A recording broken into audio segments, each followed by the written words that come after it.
Mes amis, bien le bonjour. Je vous disais seulement il y a 2 ou 3 jours que Trump n'allait pas pouvoir provoquer la réindustrialisation des États-Unis avec ses tarifs ou ses barrières douanières, si vous voulez. Et l'une des raisons que j'avais évoquées, c'est l'instabilité de sa politique. Parce que, et pas seulement sa politique en réalité, l'instabilité de la politique américaine de manière générale. C'est-à-dire que les décisions industrielles se projettent sur un horizon de 10 ans, 15 ans pour être rentable, parce qu'il s'agit d'investir des milliards, former des gens, recruter des gens, tout ça. Ce n'est pas en 6 mois ni en 1 an ou 2 qu'on va voir du revenu. Il faut vraiment une décennie et plus pour commencer à engranger les résultats de l'investissement. Or, la politique américaine est trop instable de manière générale et la politique de Trump est encore plus instable. Donc, il a annoncé des tarifs en disant voilà, il faut produire aux États-Unis. Donc ça veut dire, investissez dans l'industrie aux États-Unis. Et il fait quoi? 2, 3 jours plus tard, oui, on va bloquer les tarifs pendant 90 jours pour négocier. Alors bon, il peut jouer à ça. Mais ce qu'il est en train de faire, il est en train de créer tout simplement de l'instabilité. Or, l'instabilité et industrialisation, ça ne rime pas ensemble. Ce qui fait que, voilà. Il a imposé quand même des tarifs qui ne sont pas concernés par ce moratoire de 104% à la Chine. La Chine a répondu avec 84%. Donc voilà, il y a ce coup de ping-pong, de tarifs par-ci, tarifs par-là. Le problème, c'est que la Chine vend 8% de sa production aux États-Unis. Ça signifie, si on peut imaginer le cas extrême, où la Chine cesse d'importer ou d'exporter aux États-Unis, complètement, 0%. Ce qui est inimaginable, parce que les Américains devront quand même importer de la Chine, parce qu'il y a énormément de choses, même des choses absolument essentielles qu'ils ne savent plus, qu'ils ne peuvent plus fabriquer. La Chine perdra 8%, perdra un client qui vaut 8%. Ok, voilà, simple. Elle pourra toujours continuer à investir, à développer le 92% restant, et probablement, sur un horizon d'1 an, 18 mois, elle aura comblé ce manque. Les États-Unis, 40% de ce qu'ils utilisent, 40% de ce qu'ils consomment vient de Chine. Donc ça va être un peu plus dur de se passer de la Chine. Parce que si eux, ils se passent de la Chine, on va dire, pour eux, les États-Unis, c'est grosso modo 10%. Les États-Unis, quand ils regardent la Chine, c'est pratiquement la moitié, c'est pratiquement 50% de ce qu'ils consomment. Donc c'est un petit peu, voilà, ça va être un petit peu délicat. Donc, qu'est-ce que je voulais vous dire d'autre, mis à part cette instabilité? Ce que j'ai constaté, c'est que on a du mal à trouver du réalisme sur Trump. Ça signifie, c'est un homme politique. En tant qu'homme politique, il fait des choses bien, il fait des choses pas bien. Des fois, il veut faire un truc et il se trompe. Des fois, il veut aboutir à un résultat, puis il aura un autre résultat, et ainsi de suite. C'est un homme qui porte ses contradictions, naturellement. Mais quand je regarde autour de moi, qu'est-ce que je vois? Je vois autant, il y a des gens anti-Trump jusqu'au point où on parle de TDS, jusqu'au point où ça devient un dérangement, littéralement. Il y a des Américains qui font des crises d'hystérie contre Trump.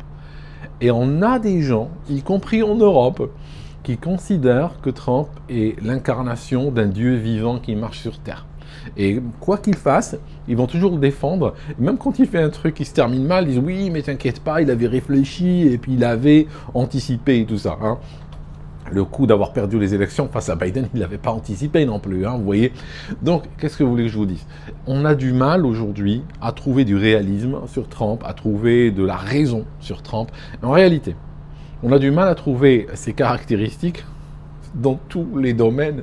C'est pas seulement sur le domaine de Trump. On a de plus en plus le discours qui est extrêmement... Regardez, je vous donne un exemple d'extrémisme. Au Royaume-Uni, on a de gros problèmes. Ça signifie on a un problème on a une des énergies les plus chères au monde, on a perdu les aciéries, on est en train de tout perdre, des gens sont en train de partir, des industries fermées, tout ça.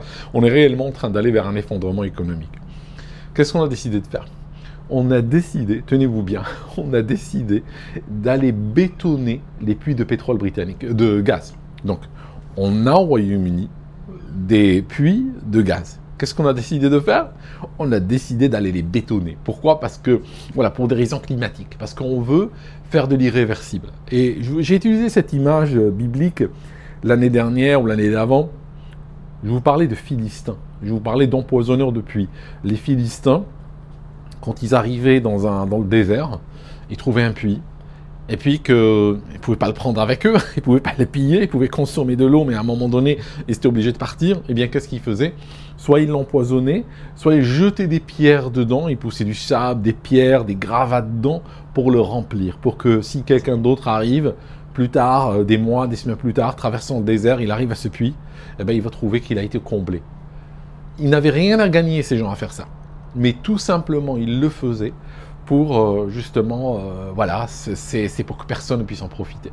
Donc nous avons aujourd'hui des empoisonneurs de puits qui sont en train de nous diriger. Donc à partir de là, tout est possible. En tout cas mes amis, voilà, je vais pas aller plus loin parce que j'ai du mal un petit peu à uploader ces derniers temps. Je suis en déplacement, regardez derrière moi, c'est la Norvège, il y a un petit brouillard qui est en train de tomber entre les montagnes.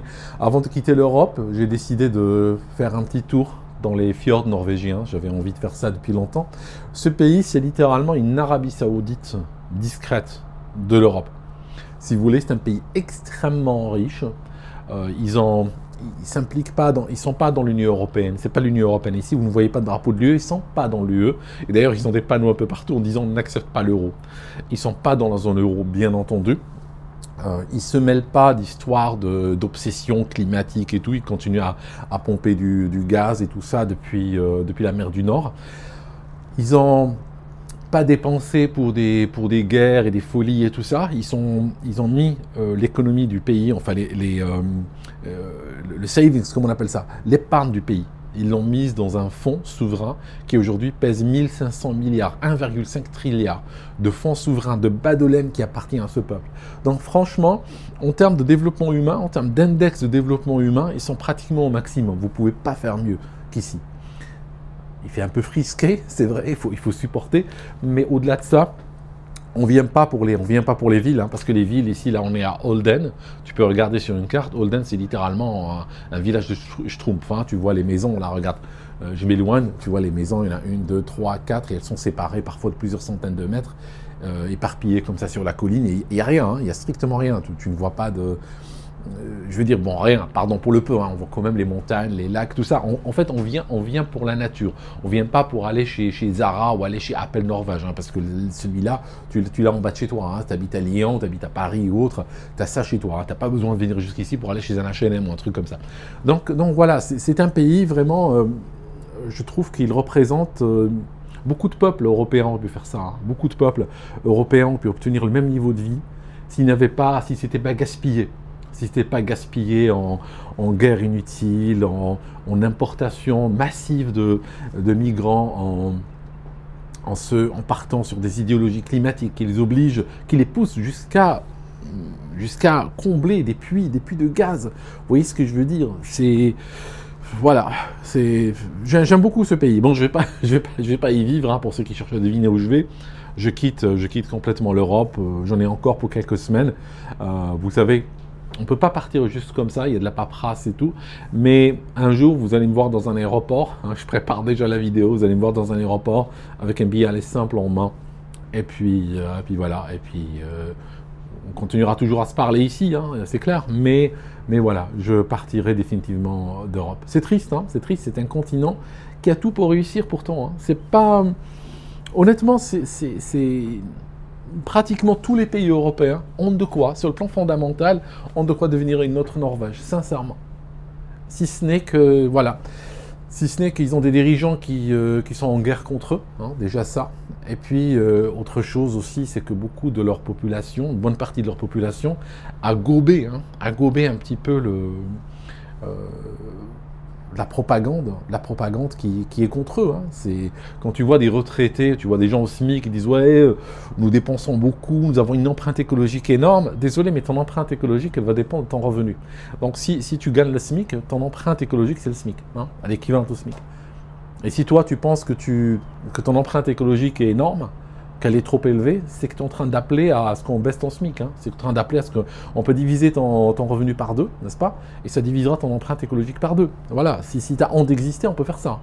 Malheureusement, c'est ce que beaucoup d'Occidentaux sont en train d'appeler. Ils ne réalisent pas qu'ils sont en train d'appeler les élites à les appauvrir. Et ils sont en train de s'appauvrir, et c'est un plan. C'est un plan, mais la majorité des... Pas la majorité, mais une partie assez critique, assez importante des Européens sont demandeurs d'appauvrissement, quoi. Et je pense que... Je sais pas comment expliquer ça. Est-ce qu'on peut expliquer ça par la psychologie? Est-ce qu'on peut expliquer ça par... peut-être les civilisations arrivent à un moment donné de maturité. Et puis, quand elles arrivent au top de cette maturité, elles commencent à avoir honte d'exister, peut-être. Hein, je sais pas. Elles ont honte d'exister.